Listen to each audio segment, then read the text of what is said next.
Okay, go ahead, Amal.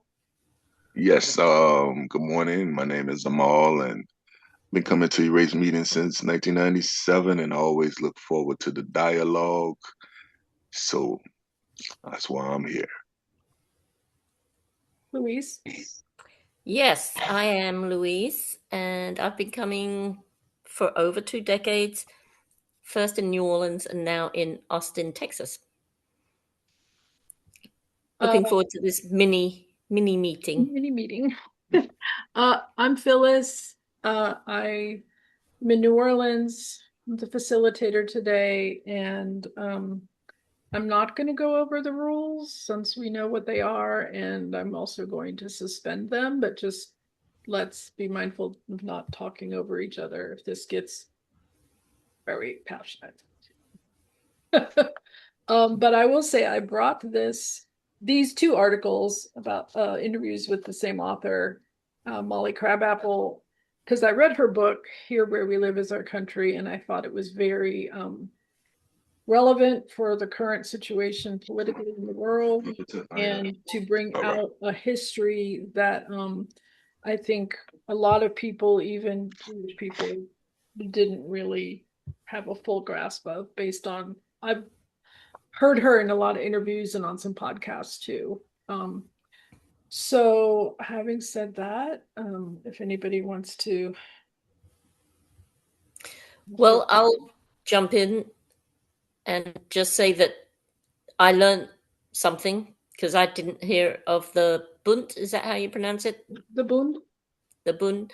Mhm. Um, and so it was very interesting for me and also very timely because I'm sure a lot of young Jewish people would maybe don't know about it and would love to hear about it and feel that they've got some kind of a say in what's going on in Israel and you know feel emboldened with the past um, uh, Jewish people that have or the actual the whole thing. Um, so feel emboldened to do something. I think so. Yeah. Yeah, I learned something as well because I don't believe I'd ever heard of this organization before. I'm familiar with Zionism, but not this particular branch thereof. This anti-Zionist group, rather, I Right. should say. Yeah. I never heard of it. So it's quite interesting Hmm. that, and then these people are themselves Jewish. So I don't want anti-Zionist to sound like it's non-Jewish people. No, these are actually Jewish Right. people who are anti-Zionist. So now tell me how to pronounce. Is it Bon? I wasn't sure how to pronounce it. Bund.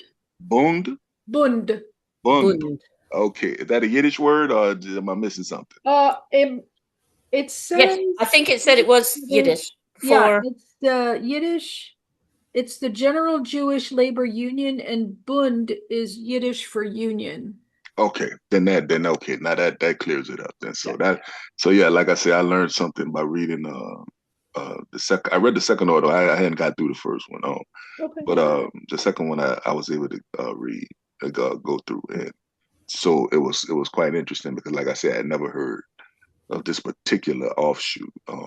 Then they say it was a socialist group as well. It's a socialist So group that yeah, started in Europe. that started in Eastern Europe. Yeah, so that was quite interesting Mhm. to learn. But I have more research to do as it relates to that particular group because I had never heard of them before. I've heard of many anti-Zionist group, but not this particular one. So that's So quite you can interesting. start your research with her book.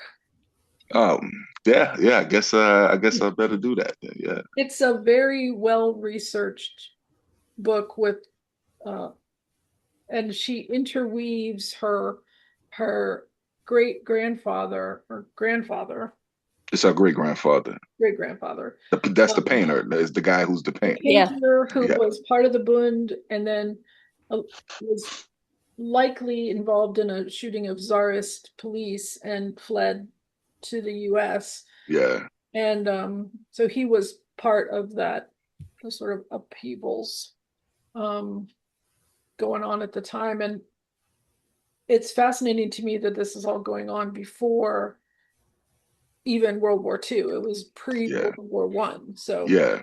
This um, pre-World War One. yeah. And their role in the uprising, which is documented in the book, is really amazing because one of the Israeli Hasbara points is that the Jewish people, especially in the Warsaw Ghetto, never fought back. And Right. it's That's a point that I was going to ask, and I'm sure they go into it a lot more in the book. Mhm. That, we're always thinking of the Jewish people as the victims, obviously, and they're being, so we never really think of them as fighting back. And do they talk about that in the book a lot? Oh yeah, she describes how the Bund was very instrumental in getting weapons and having fighters inside the ghetto in Warsaw, and um, the the way they tried to keep people from going to the place where the trains were, because Mm, people were being told, "Oh, you're just going to go and work," and people knew that was not really the case. right. So, yeah, so part of the mythology created by the Zionists when they were trying to get a state was that they were going to be having a state would make them strong. They would never be able to. They would never be subjected to that kind of uh, persecution again. But they ignore the fact that there were Jewish people fighting the Nazis. Right. I find that a big failure in history that it wasn't made known. Yep, And yeah. yep. Yeah, the resist. So there was Jewish resistance during World War II against the internment camps, and so on and so forth. And like any oppressed group, if they're not telling their story, the whole story don't get told. And so this is just one of the example of that, where the images that we see of World War II of the Jewish people, of that of those who are already in the camps, not those who are resistant to going into the camps. So a lot of times the the visual is what we often believe. That's the image that we've been given. And so Right. to know that there were people who resisted, that Yeah. that could throw some people off who've never heard that before. And so that's actually something. And you can see that in any, like I say, oppressed groups. They don't tell you about slave uprisings. They just tell you Right. about Right. slavery. Right. Right. Hmm. Very rarely do you hear about the Haitian Revolution, but Right. so Exactly. it's Good this point. image, that people wants to maintain about that oppressed group, not knowing that, hey, these people fought back. These people didn't just take the whipping, if you will. Right. They fought back. So Yeah. Good point. And it's very true. And again, as I said, what a terrible failure in whoever tells the history. It's Well, the people, maybe not a failing, maybe done purposefully. oh yeah, it's absolutely on purpose. I don't doubt that the purposefulness is what it is. It's the but once again, even as a person who's of African descent, I don't put that responsibility on my oppressor to tell my story. I tell it. So I have to be the one to tell about the Haitian Revolution and Demarc Vesey and Nat Turner and so on and so forth. I have to tell that story. I can't put that on white people to tell that story, or make, because I know it's not going to otherwise get told. So the fact that this woman is taking the initiative as someone who's Jewish to tell the story, thank you, yeah. thank you, thank you, because otherwise your story is not going to get told. The not Germany might not tell the story, and Nazis are definitely not going to tell that story. Yeah. exactly. Another thing that kind of came out of the founding of the state of Israel was a transition from Yiddish to Hebrew, and kind of I've read that Yiddish, it was demoted to being a language of women, Hmm. and that Wait, hold on. Rewind that tape. Rewind that again. Yiddish that was demoted. Yiddish was promoted after like by the early Zionists and Israel when it was founded, uh of being a language of women. That was their way to make it not so much used in the Jewish community and more transitioning to modern Hebrew, which Okay. nobody in Eastern Europe was speaking modern Hebrew, to my knowledge. They were speaking Yiddish. Yeah. Um, and that's why she studied Yiddish to be able to research this book. And the first interview is with somebody that she had met when they were both studying Yiddish, but in different classes at the same organization. So, Yeah, they met at a cemetery, is that right? And started yes, chatting, I yep, think. they met up purposefully at the cemetery. Right. It wasn't like a random meeting there. Hmm. And then, yeah, So even though Yiddish was quote demoted as a language of women, it's not dead. It's still spoken. Um, where? Like amongst who? Because when I know when I was in Israel, I don't believe I heard it mm, no, spoken there. I heard Hebrew, I heard Arabic, but not Yiddish. At least I don't think I did. I'm not saying I speak these languages, but from what I understand, the national language is Hebrew, and then you, like I said, you see people who speak Arabic, um, and of course English is spoken there. So, yeah.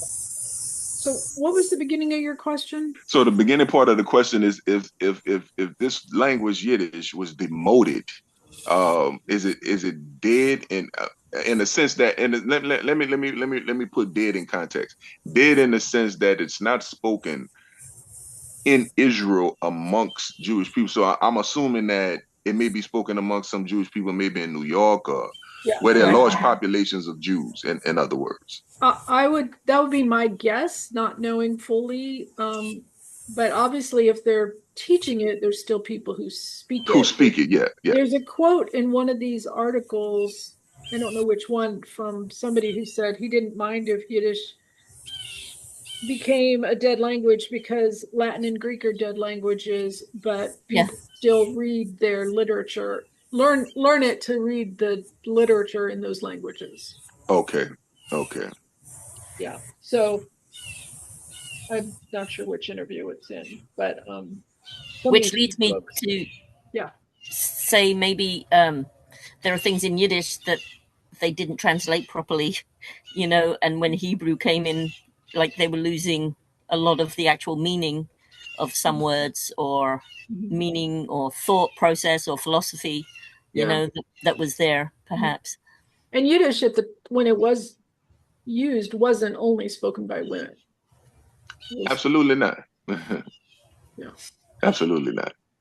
I mean, that was the language amongst Jews in Europe. There was no Hebrew. So Right. to think that only women would speak it would be crazy. Like, how do they communicate with their husbands, their sons, and so on and so forth? Right. Like that's dumb. Yeah. Hi, Glenn. Yay.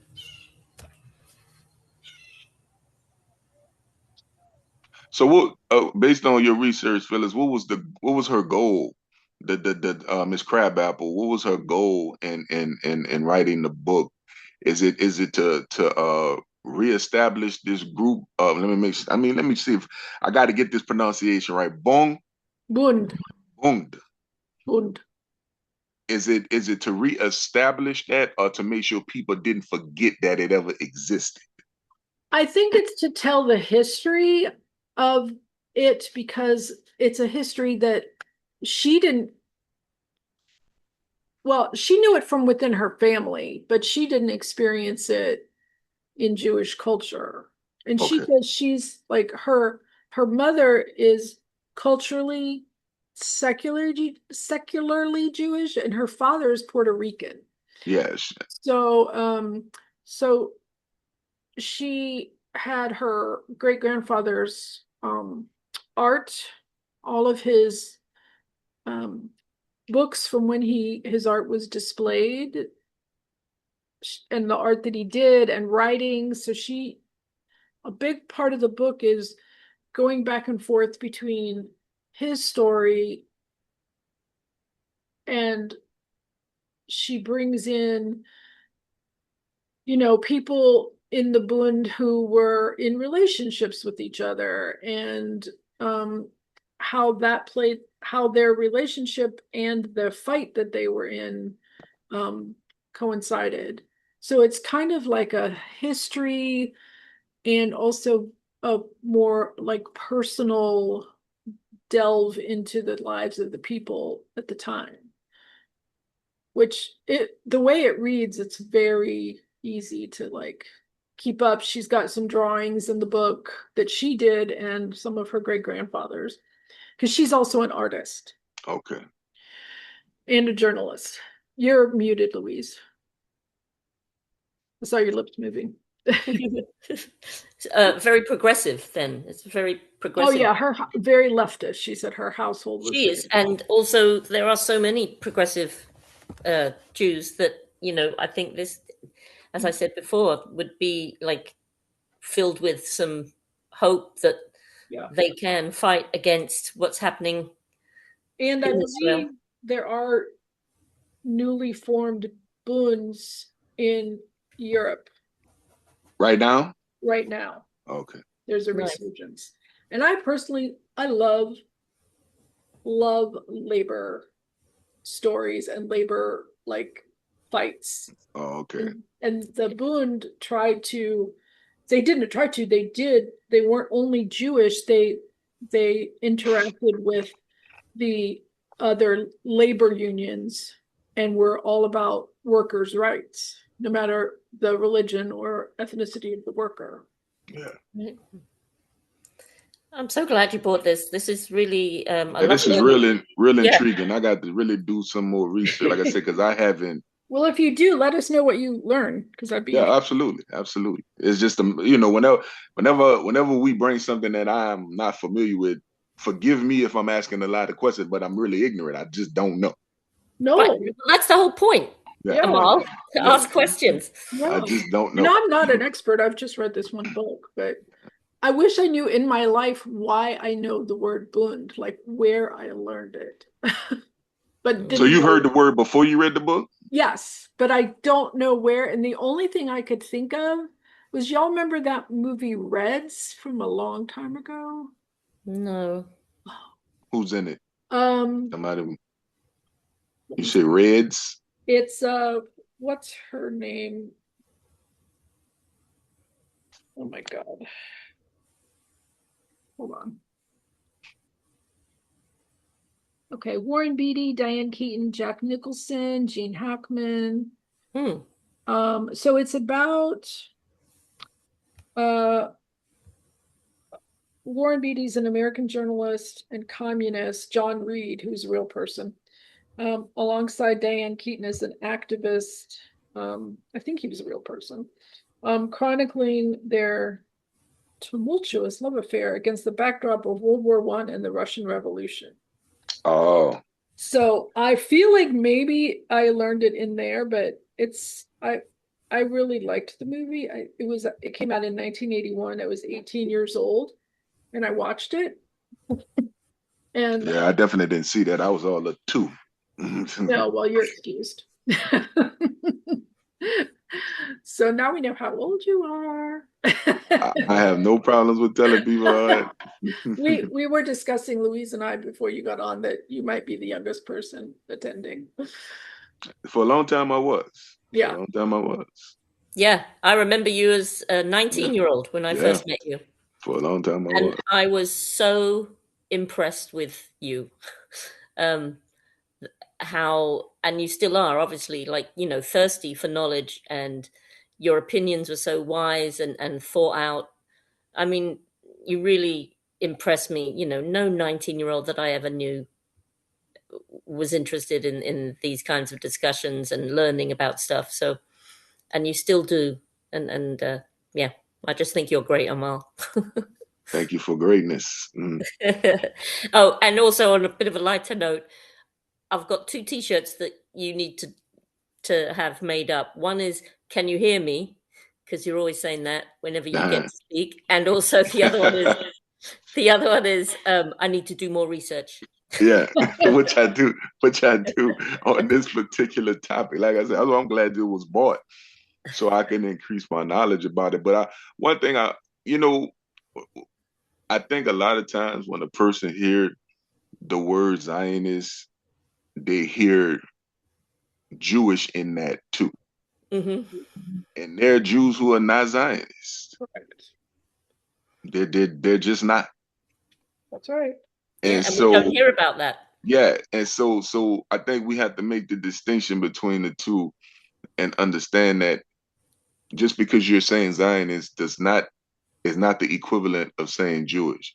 There Right. are nine Zionist Jews, and they're very vocal. They're very vocal. So we have to make that distinction, and so just because you're not a Zionist, it also doesn't make you anti-Israel, because I think a lot of people get that mixed up too. Did 100%. you say because you're if you're not a Zionist? Yeah, if a person is not a Zionist, Yeah, they think it's it anti-Israel. That's they the whole think it's problem. yeah, they think it's anti-Israel, and Anti-Israel. Yeah, that's those two things are not the same. yeah, yeah, and that's So what the problem is right now. If you say one word about anti-Zionism, they're like, oh, you Jew hater, yeah, and you're an you know, anti-Jewish person. yeah, Yeah, it's ridiculous, and yeah, yeah, that infuriates me very yeah. So much. that's what I think we sometimes when we have these discussions, we have to be able to distinguish. Like, hey, just if I'm talking about Zionism, I'm talking about Zionism. It does not necessarily mean I'm anti-Jewish Right. Right. or anti the land of Israel. Now, I have my quirks about how that land came about. Don't misunderstand. I do. But at the same time, it does not mean that I want to, because in the definition of Zionism, it talks about the right to Jewish self-determination. I'm not against that. I do believe that all groups of people should have a right to self-determination, but not at the expense of crapping on somebody else. Um, I I read a lot of Al Jazeera news, and just this morning, I was reading how settlers it's growing. More and more settlers are just r- ravaging villages, Palestinian villages, kicking them off their land. The government, the Israeli government, are arming the settlers, so they all get given free, machine guns or whatever, and yeah, given a carte blanche to just go and kick out the settlers and move on and encroach and yeah, The military backs them up. absolutely. I mean, they're completely backed up, and I the mean, things that this they happened to do, Ro Khanna. huh? Ro Khanna went there and settlers came at him. And the military didn't do anything. Nope. Hi, Malcolm. You're muted.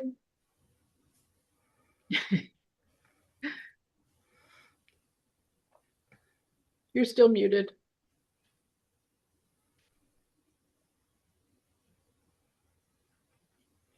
And Netanyahu came to New York, but apparently the law is that they can't arrest him, Yeah. um, which is sad. But yeah, Mamdani said, "Please, you can do. I'm not going to stop anyone demonstrating."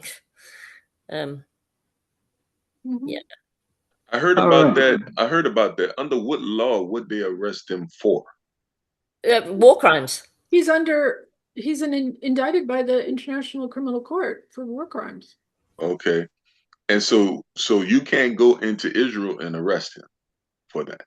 Well, I don't know. We went into, where did we go? Venezuela and to one of Exactly. their leaders. Yeah. Exactly. When That it I was being facetious when I I mean, said that. you have to want to The do same way you go it. into other countries and yeah, arrest their leaders when they do something that you don't, you can't go. Why can't you do that?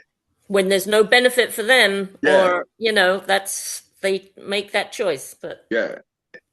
Uh, Now, the International Court do not have an army to go in there and get anybody. Say that again? the The International Court Oh, has no army to correct. go and get anybody. Right. And what country want to go in there to fight with Israel to get Netanyahu? I But don't believe no country want to do it. countries that have signed on to the whatever treaty deal, or whatever it is with the ICC for the ICC have a responsibility, but I don't think the US has signed on to it. But that's why Netanyahu cannot go into certain other countries because they will arrest him because they've signed on to an agreement that right? makes that their law. Yeah, unless you, I mean, the International Court is just the first. They're this is the first time they have to stand up because of the blatant genocide. They have to stand up and to show themselves they're not just a court to go arrest Africans, you know. And so, but that's all they were in the beginning. It's just a court to go and get Arabs and Africans and they got Milosevic because Milosevic's country turned him in. Uh, but United States is now trying to disband that court, discredit it, Mhm. because they is a fear that they may indict Trump and his cabinet, Mhm. uh, Right.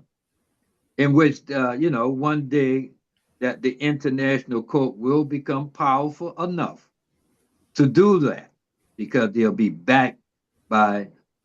Other words, the United Nations won't be like it is today, controlled by the United States because they fear the United States. That's going to end. Okay, that's all I'm gonna say on the matter. Okay. Oh, I did hear you. I'm sorry, I couldn't answer you when you called out my name. Welcome me into the portal. I wasn't by it. Okay, that's fine. I figured. Mhm. And everybody, obviously we've suspended the rules because of our small numbers. And if you want to stay unmuted, that's fine. Um, I'm just asking, don't like talk over each other so we can hear everybody. And I will say also, the reason I brought these two interviews with Molly Crabapple is because I did read her book this summer and I really was inspired by it. Like if they let non-Jewish people into a Bund, I would join because I want to be on that side. So, and if they Well, were in the was United this States, which I think they would, maybe, I don't know. Well, she's had some other writings before Mhm. that I've read. I've read articles on her, and I've also read a couple of her articles about the fact that um, she feels that real strongly that the Jewish population has uh, a right to request and receive participation and support from Americans as well as other countries where a lot of Jewish people were sent during the war. Mm. So she really feels that that's a strong position for her to be in.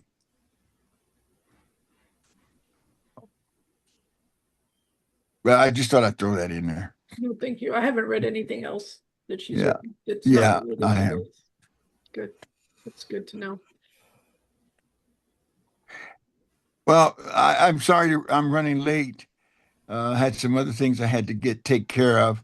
But if I can take a moment, I read the article too, and I read both the articles and over the last couple of days off and on.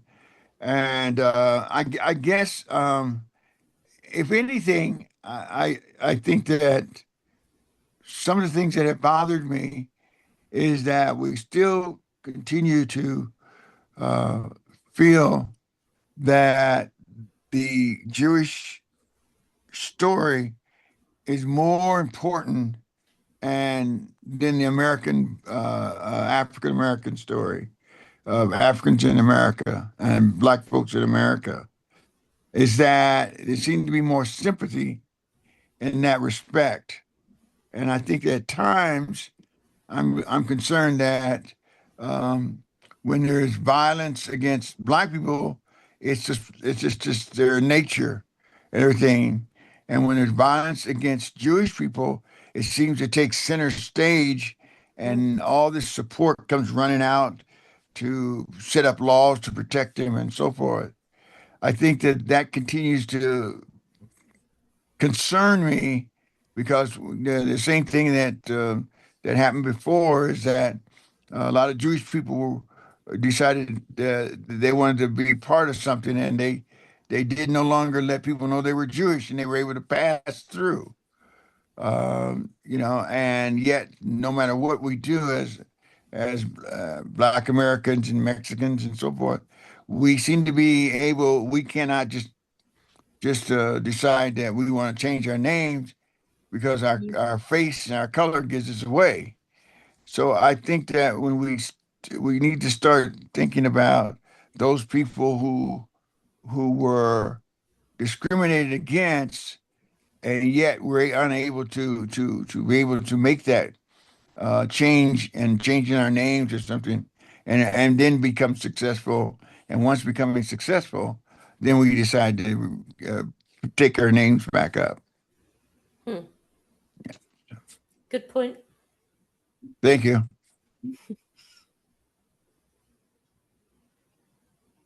I'm going to have to mute for a second. Okay.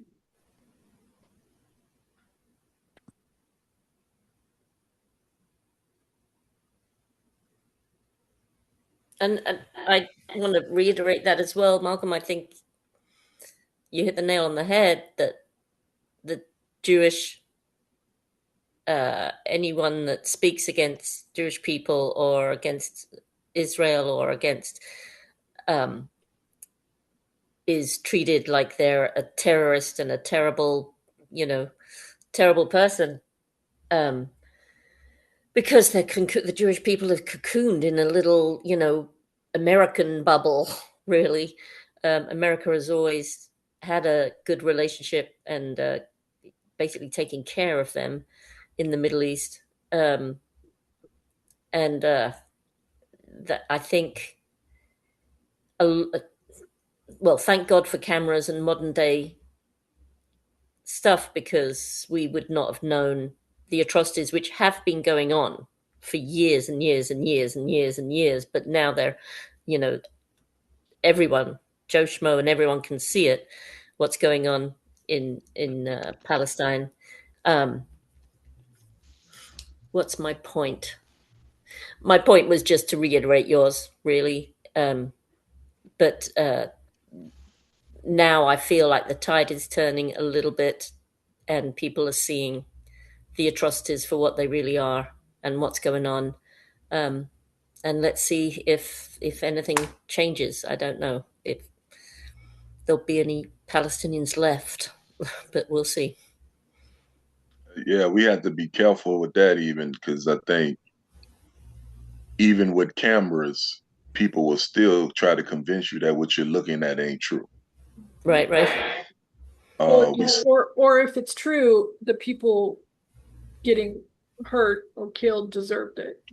yeah, somehow it was their fault. So Yeah.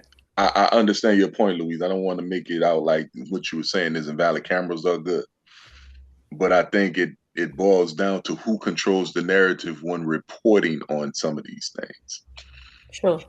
Because we seen that with the Rodney King beating and other things that were caught on tape, and somehow, some way, the news media can twist it to make it sound like or look like it's the person who's been persecuted's fault.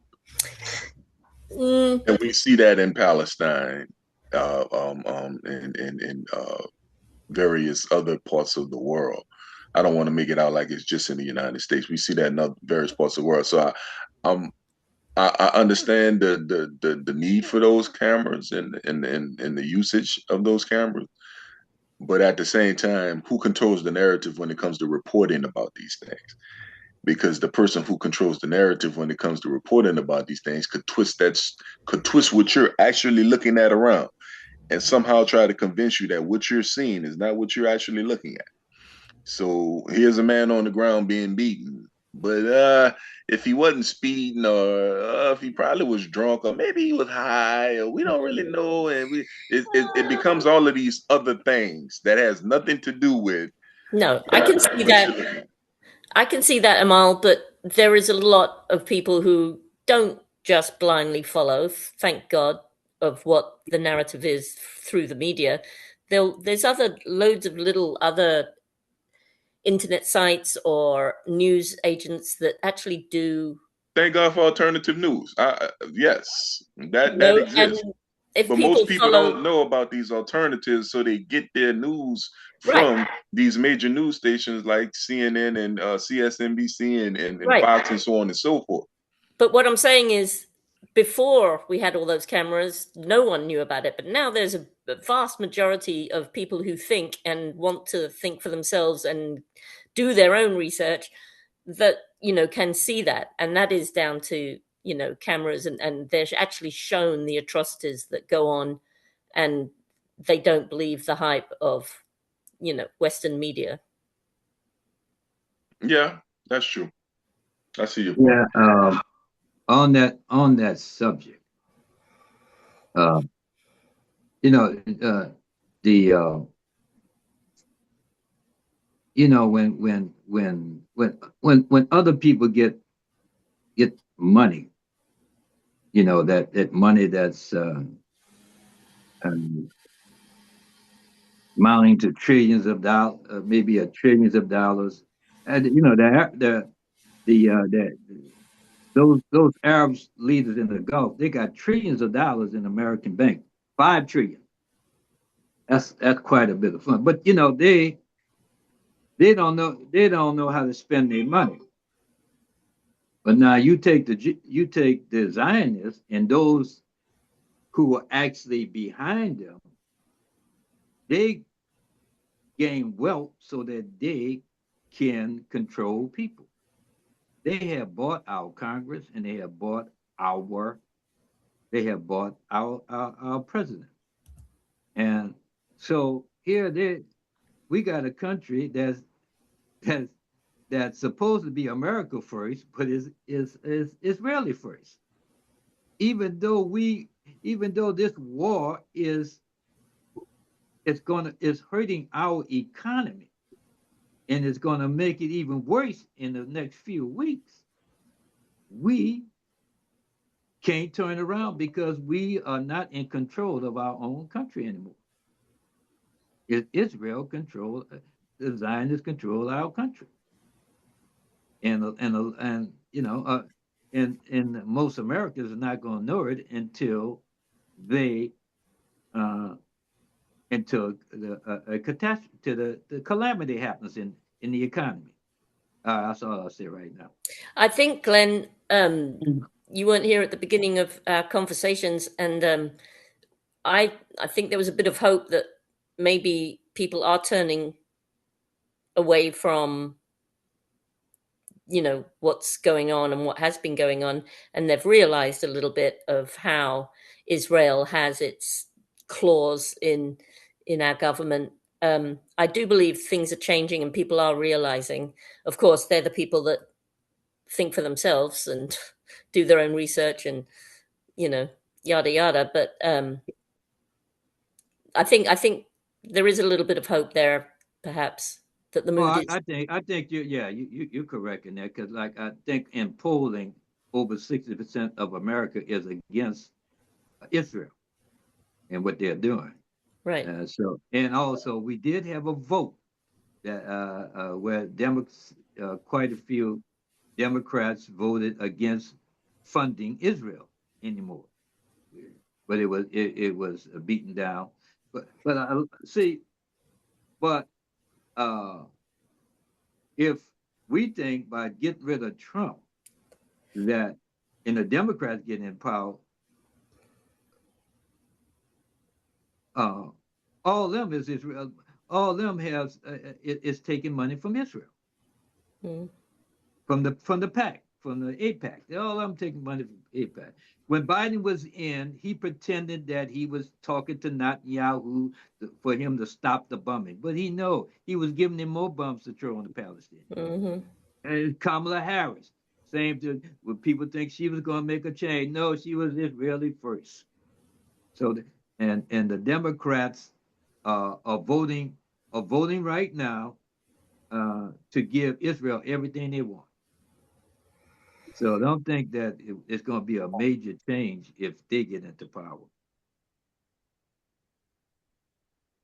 Well, you got to understand something, Glenn, is that we have a treaty sort of like that, and I was going to try to look it up real quick, but it's almost like that we have uh, committed to supporting Israel.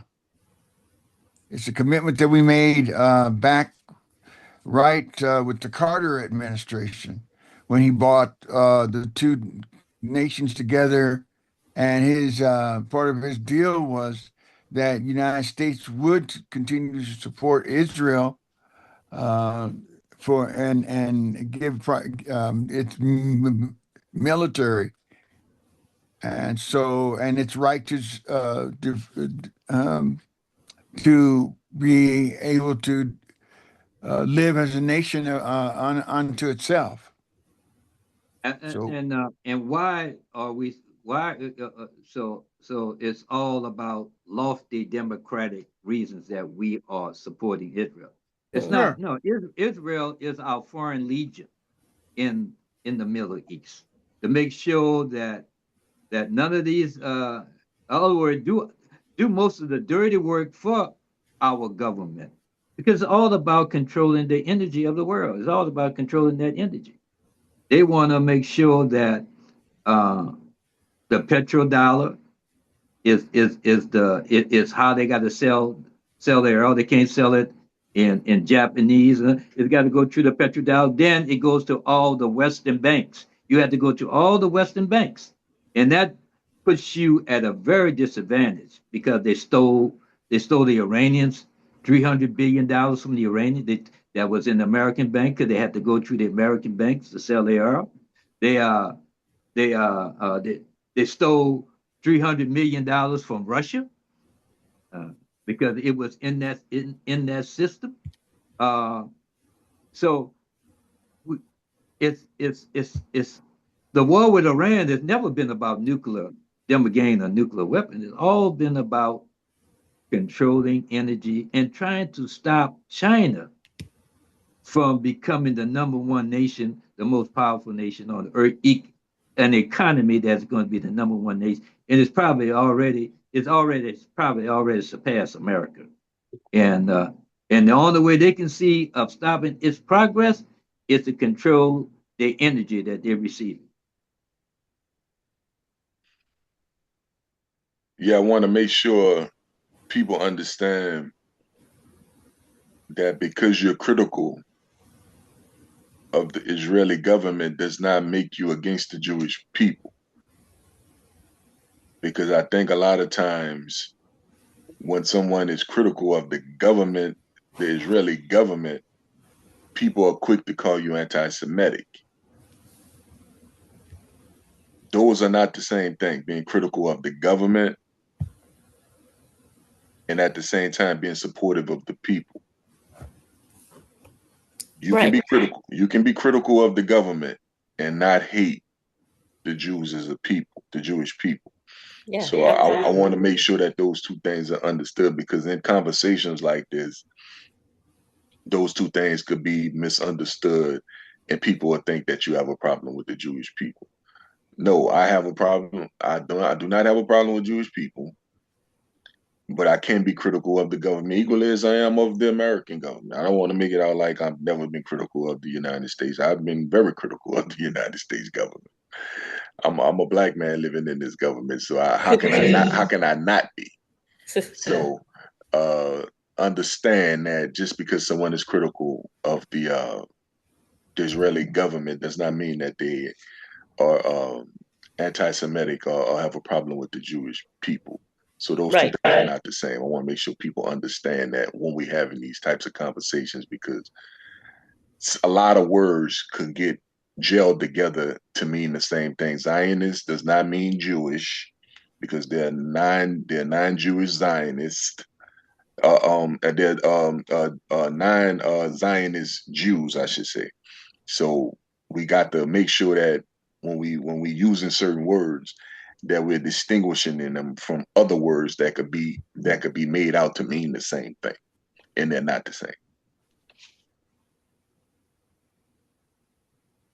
Yeah, and there lies the problem with modern day, that everyone is, you say one word against the Israeli government, and perhaps people will say Jewish people instead of Israeli government that they don't agree with, and that's the problem. They need to just say the Israeli government, um, and then everyone's up in arms, like, "Oh, you're a Jew hater, you're a terrible person, blah blah." But yeah, you're right. It's words. We must say the Israeli government and not Jewish people.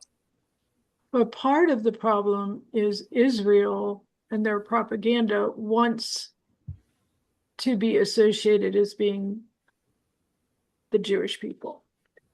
They want that. They are actually making it unsafe for Jews in parts of the world because they put out that they are there to protect and speak for all Jewish people, but all Jewish people do not agree with them. Right. So they True. are actually, in some ways, doing anti-Semitism themselves. Yeah, they're doing a disservice for sure. Well, yeah, okay, I appreciate that, but let's take a look at a bigger picture then. If nothing else, if we have not learned something, is that that's what Hitler did. He tried to make Germany of the people, that the whole thing was of the people, because whenever German people were uh, in other countries were being mistreated, he felt like it was up to him to go there and take over that country in order to protect them, or try to protect a little section of the company where they lived at and they lived in. Wait, And I think that the same thing with Israel. I think if you look at it that way, Israel is said as, I've never seen anything that didn't say Israel's not Jew is a Jewish, it's not a Jewish state. It's always said Israel's a Jewish state.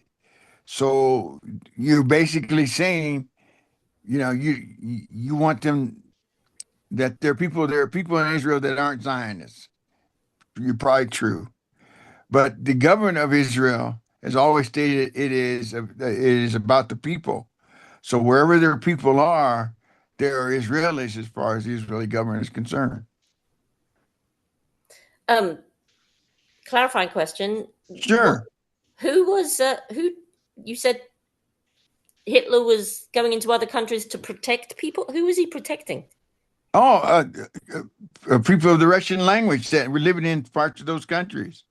No, With it's the no what different. language? Of Russian language people are people of Russian ascent. What they did was, if you look at the history of it, is that in a number of the countries that he raided, it was not just for the land. There were being Russians were in those countries that were being mistreated, or they were being. Why does he care about the Russians? Oh well, I mean, excuse me. I'm You sorry, mean the German Germans? people. Yeah, I'm Okay, saying good. it wrong. That's I've okay. got them all mixed up there. I'm sorry. My mind's running too fast. Yeah, all the German people that were moved in different areas. This is like him going into Ukraine. He's talking about that little area there, the area that the large Russian population were feeling like they were not being treated fairly. So he's going Right. to go in and make sure that that happens. So he's going to take over the country in order to protect that group. You know, Mm, and so it's an expanding envelope if you look at it, because you're going to put this in it and put this in it and put this in it, and then all of a sudden you want to be the holder of the envelope. And right. that's what I think that's what we're happening, is that we do need to separate those who are Zionists and those who are socialists, those who are anti-government. You know, you're going to give those people all a right to talk. That is true. But at the same time, you must be able to understand that some of the things that they're talking about are some of the things that affect other people in other parts of the region that you're trying to protect. Mm. I guess I'm confused because I never had a sense that Hitler was about protecting anybody, that he was all about expansion. And there's like, to me, this obvious cycle in the world where the Germans were humiliated in World War I, so they acted out to under Hitler to become great again. Where have we heard that? And they then uh, tormented, tried to eradicate Jewish people, who then, under the Zionist philosophy and Theodore Herzl, decided a Jewish state, which really no one group of people should have a state, in my opinion. Um, if we want democracy, that it has to be open to all people living there, but they want to be the majority. And now they are taking out their historical trauma on the Palestinians. Mm. I think it's a clear line that this is what's happened in the world. And I think that I pray that the Palestinians will break the cycle. And maybe they will, because of their, not obviously some of them are Christians, but the majority are Muslims, um, that their faith will have them act differently. I hope for that. Also, to not forget that there are Christian Palestinians, we also have to remember there are Christian Zionists. And those people are dangerous. In And the they, United States, I might add. correct, where else? Mhm. And they are basically using Israel because they think it's going to bring Jesus back.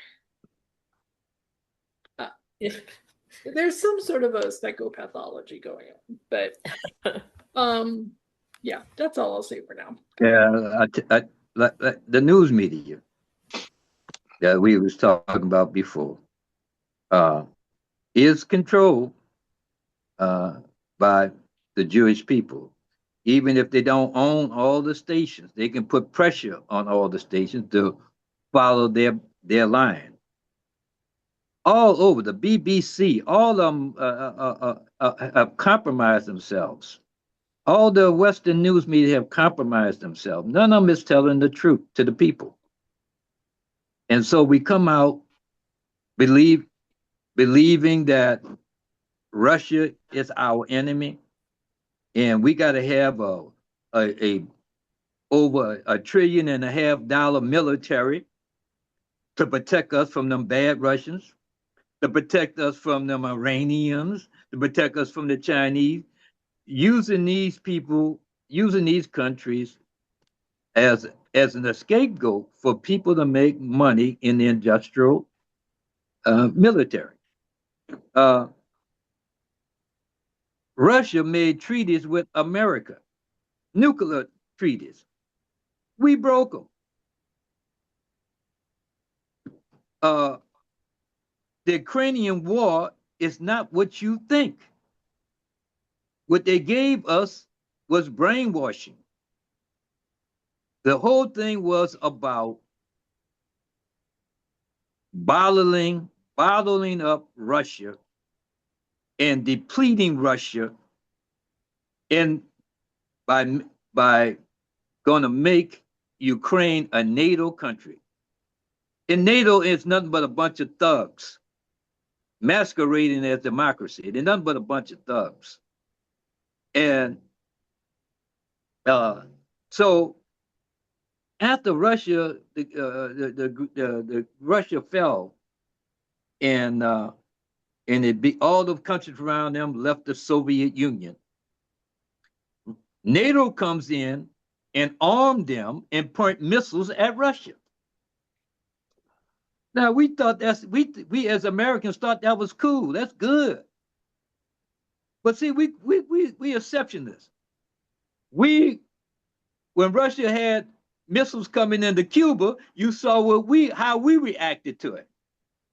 But now when Russia reacts to a country on its border becoming its enemy, you want to say Russia is wrong.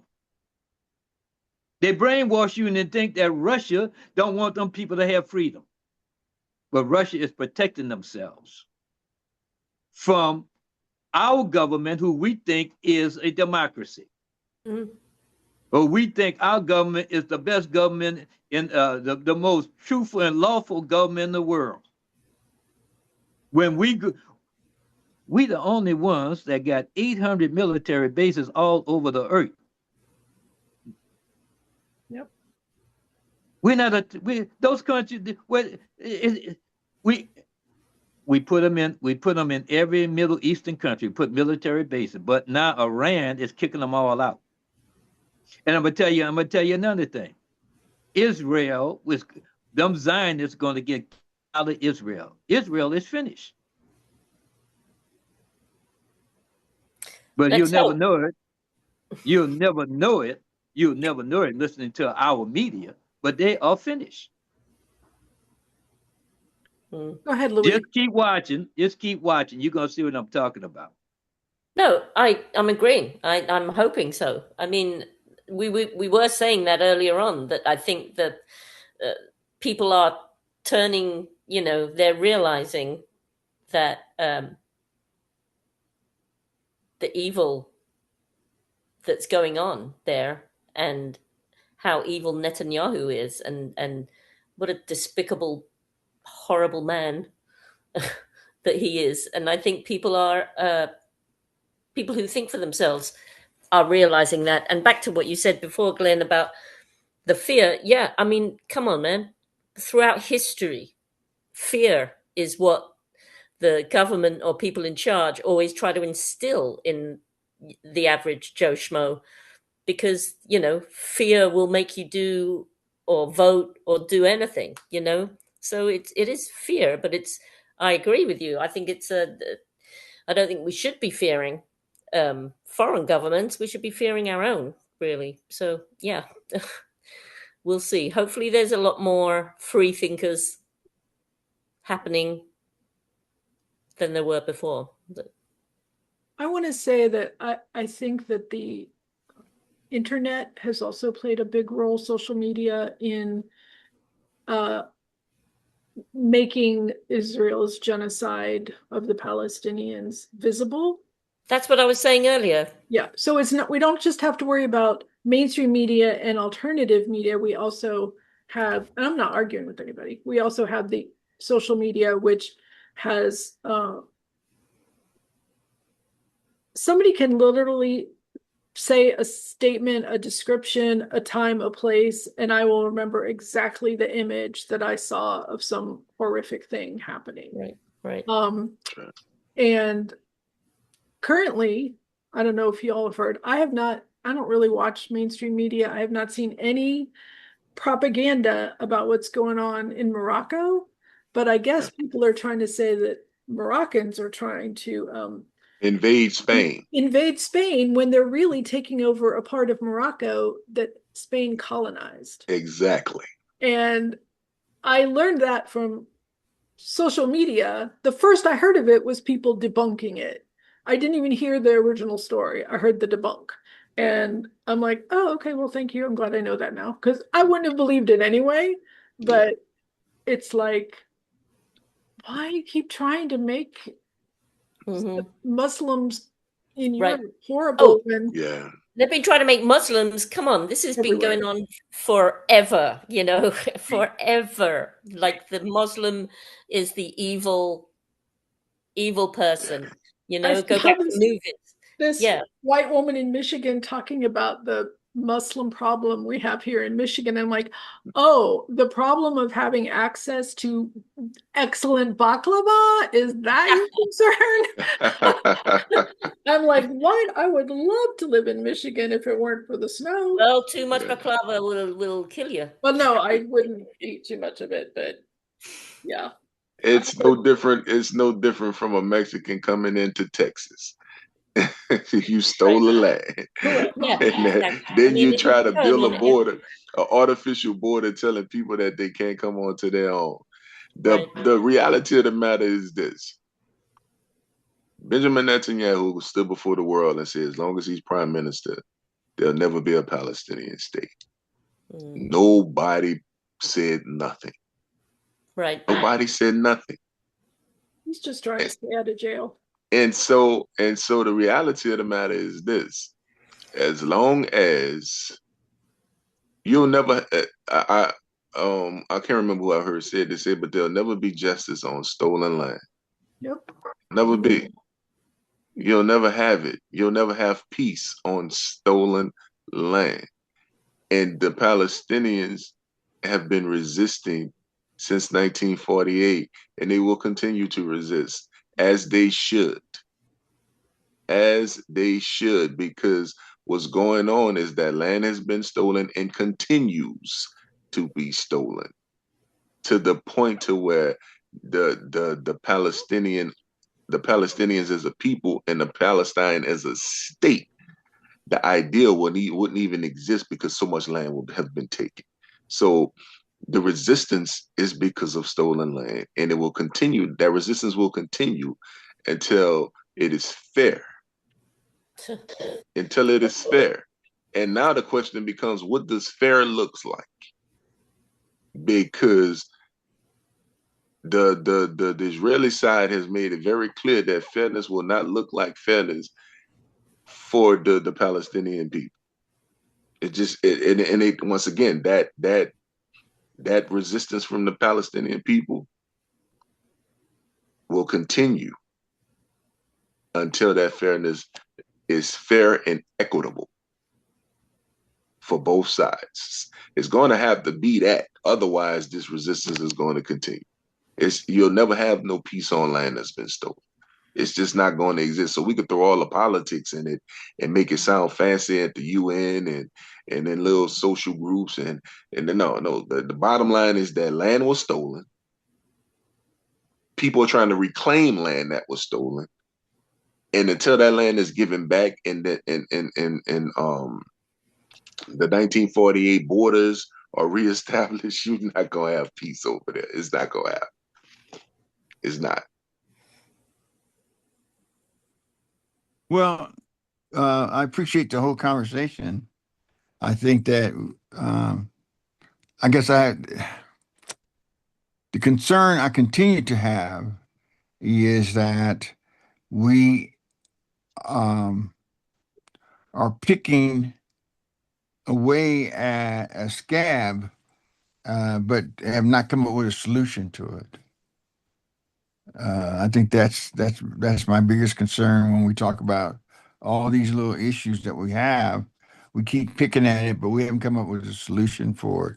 And I'm not sure any way we can come up with a solution for it at any time, because like when I did my doctoral thesis on American history, it is very clear that the American history is an expanding history that no matter how you try to bring it about where it needs to be, there's always going to be some tugging and pulling from all the people that are involved in it. And I think that's the thing that continues to happen. All the things that have come to this country, socialism, and you can talk about socialism, you can talk about the Zionism, communism, and everything. But they were bought here, some parts of it, because of us allowing other people from other countries to come here and live, and they bought those things with them, or we used them to better our country, and then we couldn't send them back to where they came from, but they bought things over with them, and we said that's good. You get to hold on to your religion, you get to hold on to your thoughts because this is America. But now I think what we're having a problem with is that those people with some of those thoughts are gaining a larger threshold in our country, and they're making changes, and they're trying to lead things to make them more comfortable themselves. So I think that as we talk about this, I think we need to put into play the fact that you know Malcolm, uh, Malcolm, what people are you talking about? I don't know what people. You're being vague with the people. What people are we talking about? I'm talking about the people who bought over socialism, Zionism, those people who came with from those countries that was a strong government, and I mean, are part of their government. They left and came to America and bought that with them, and the What's people wrong with that came with socialism? them. Can I respectfully disagree with my brother Malcolm for a minute, only because, and I'm gonna use one historical. I'm gonna use an example of a group that is American born, although the idea and philosophy of it is not. There's a group that was headed by a gentleman by the name of Norman Rockwell called the Yes, American Nazi Party. yes. He's not German. He No, and he's not. he didn't come here with the German. He was not a Nazi German. I want to make sure I distinguish that all Germans are Nazis. I want to be clear Yes, about that. He didn't come here with the German Nazi idea uh, uh, um, and brought it to the United States. No, he adopted the German the Nazi idea, and he developed it here. So he didn't. This not a German, a person who left Germany as a Nazi came to the United States and developed the American Nazi Party. No, that was born right here in the United States. So a lot of these ideas, a lot of those socialist ideas, a lot of those Zionist ideas were developed by people who were born and raised right here in the United States. They just adopted those philosophies. So it's not that people were bringing them that were coming from the countries that had these ideas. They just adopted the philosophy. They had studied the philosophy at some point in time and developed it right here in the United States. And the American Nazi Party is an example of that. well, I guess I understand where you're coming from with that thought, but we got to remember something also. I mean, is that historically wrong, or am I on? No, no, no. You part of you are historically wrong because some of that was bought over when a lot of the German people escaped Germany, coming here and going to other parts of the world, trying to get away from the Nazism as it was, But and did they bring communism and so forth. Nazism with them here, or was Yeah, it okay? And I just think okay, I okay, that's a good point. I guess what I'm trying to say is I think that if we if you didn't have it here before, but it never came and blossomed until after the wars and after Hitler became as strong and popular as he is, then how do you get that information if it wasn't bought to you or by a number of people who came here and who looked at us and said, "Hey, let's do this or that. We can do it here, and we can still keep our beliefs alive." And I could explain that. I could explain that sure, historically. If you give me an opportunity to explain, I can explain that. go ahead. I'm Adolf some Adolf Hitler got his propaganda and his eugenics program from where? The United United States. States. So it's not something that he developed on his own. He got it from here. So he just gave it a name and called it being a Nazi. But the idea of it was already in the United States. It was already being practiced. So what I'm saying is that they just picked it right back up once the Nazis fell in Germany. They just picked up what was already there. No, Can I? Norman Rockwell is not German. He's not even of German descent, if I'm not mistaken. He just picked up the idea and philosophy, developed the American Nazi Party because they did not want that to die. They wanted the idea of what it was to be a Nazi to continue. But once again, Hitler got the idea of eugenics from the United States. He didn't develop that on his own. So it was Louise, already in the United States. It's just that Norman Rockwell picked it up because he didn't want that to die. Louise wants to get in. Yeah. Yes, please, please. Well, I just want to ask Malcolm, what was your point for that? Saying that there's people and they bring their ideas here. Isn't that what America is supposed to be? I don't understand what your point was. What my point was is that I think I'm trying to make my point to be, and I understand. I think that all those ideas, that's how we got who we are, those ideas coming in. Right. Now you're finding there's resistance to those ideas a lot stronger than we ever thought there would be. We thought we would share all these ideas and we'd become a stronger nation and we would do all these different things. But again, we still pick and choose the ones we like and the other ones that we don't like, we gang up against them and don't want them to be around. I think And that you're talking about rich old white men pick and choose because they're the ones who are in power. I mean, sure, sure, don't talk about the average person. This is the people okay. in power, which are rich old white men. Well, and I understand where you're coming from to some degree, but let's take it to the easiest way to look at it. If you look at the Jim Crow laws weren't being really pushed and regulated by rich people. They could care less in some ways. It was a lower class migrant type person who came from a country where black folks and Africans and everything were considered second class citizens. And so they carried some of that in here with them about us being inferior. So we live with this constantly. And so we got Wait. Chinese. Go ahead. I'm sorry, Louise. Go ahead. Sorry, I got to jump in there. Sure. People coming from different countries during the Jim Crow era is why other people that were pushing it. Sure. What countries? Oh, they came from Africa. They came from South Africa. People from South Africa, Australia. There were people who were coming to this country that lived under those kind of things and did not see or did not, you Wait, know, but surely the people who ran America at the time and started the whole friggin' slavery stuff, surely that's they they're to came from blame. different countries themselves. Right, of course. The Well, if you people, pull it thank back, you. everyone came Yeah. from different countries. But what I'm saying is the people that were in charge, especially during the Jim Crow era, had been at it for a long time. They hadn't come from different Oh, countries they didn't, like no. recently. You know, they'd been there and been in charge, right? Right. I'm not arguing. Hey, you're right.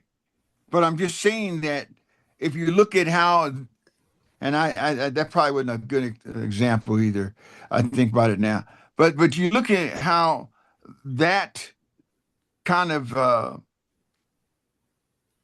indoctrination it was so strong that you can't get rid of it. Somehow or another, it lingers and it lingers, and somebody else picks it up, and and it lingers.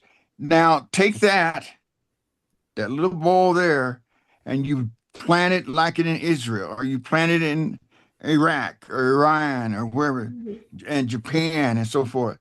That ball, as it is, got bigger because hey, we had the same kind of things going on in these different countries.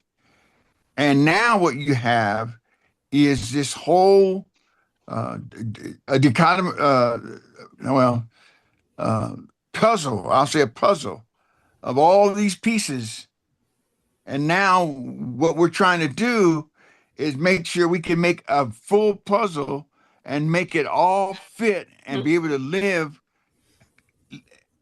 as one. Right. And some of those pieces of that puzzle are big and Are missing. jagged A and lot of them and are and and, missing, brother. and miss and parts and a little part of it's missing, so we can't put it all together. Right.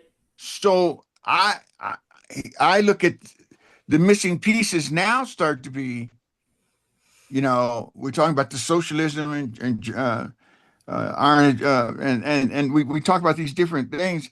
I look at the fact that getting rid of American history and making it something that it ain't, or I'm trying to make it so it doesn't upset anybody. It's like PBS. Somebody brought up PBS earlier. My biggest thing with PBS is started when I was a junior in college, and I'm watching TV one night, and I see this documentary on the black soldiers that liberated a number of the camps in Germany and in different parts of the during the war. And it was a great documentary. I'm not kidding you. It is a beautiful documentary. It shows the black soldiers going in and the people and the filming. You see the people and everything like that. So I'm thinking, oh wow, I should have taped that thing. So I'm going to call them and see when the next time it's going to be playing. Well, they said, well, it's going to be playing on, I think it was a Thursday because I saw it on a Monday or something like that. So I got my raggedy VCR with the big old tape in it, slammed it in there, got it all set up and went to play it, and it didn't show. And I was like, oh, what happened? What happened? I called and called. It was over a month before they called me back and said the reason they didn't do it was that the film went out and it had two dates wrong in it. Had two dates wrong in it that the black soldiers liberated this camp, and they got rid of it.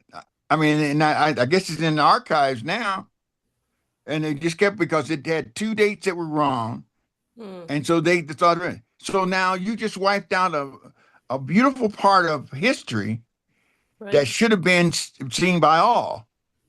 Right. Okay, so now you wipe that out.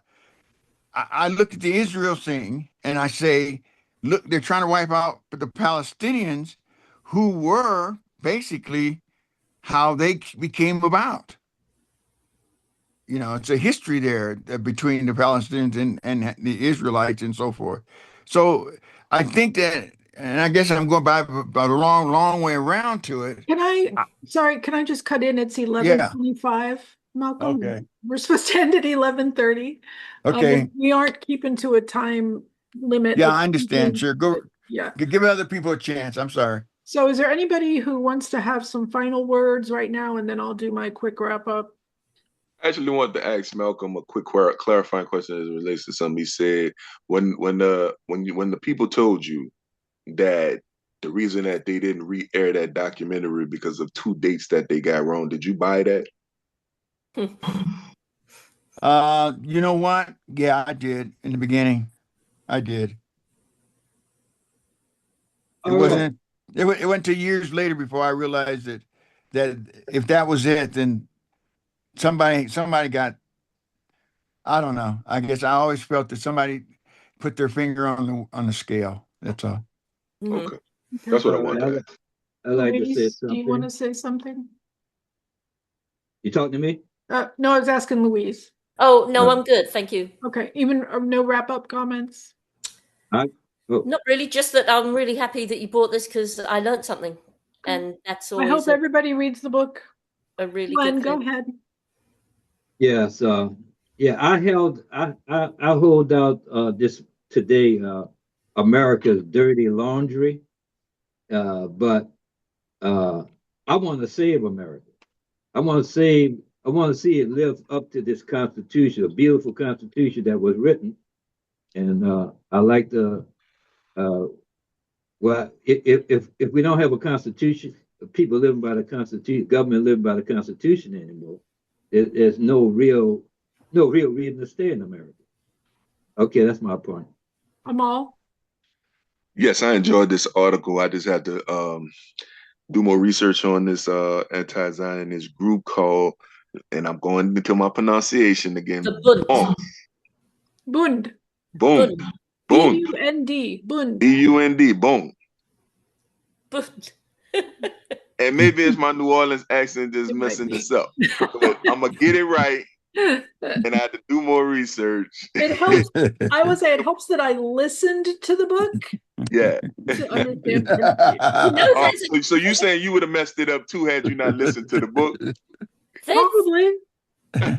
There's a I case. might have said Bund. That's what I thought I was just saying bung. That's what I thought. But it's like a ooh. It ooh. looks like that to me. But anyway, so and I enjoyed want to the say article, I listened but to the book and I bought the hard copy of the book. yeah, so I highly recommend the articles be read and so that people can get an understanding of this group. But I have to do more research because it was a group that I was unfamiliar with. So Yeah, forgive me for being ignorant, but I'll learn more. Well, that's why we have this group, so we can learn things we didn't know anything about. Okay, I'm just going to put in here, besides promoting the book, there's a paragraph in the article that, not the one about the organizers today can learn, but the other one, where it says, in the McCarthy years, Bundist survivors of the Holocaust were terrified they would be accused of being communists and deported. They had no faith that Americans would know the difference between a socialist and a communist, because we still don't today. The general American public does not understand the difference, and they don't understand what democratic socialism is. I hope we can all learn. Thank you all for coming and being here. We actually didn't have board meeting because no one came but me and Louise. But Louise is scheduled to facilitate on the 15th of August, and then we'll figure out then who's going to do September. I'll put me on for September. I'll sign up. September 5 or September 19? 5 sounds good. Okay, perfect. Thank you. And I'll see if Nancy or Marla can do the 19th.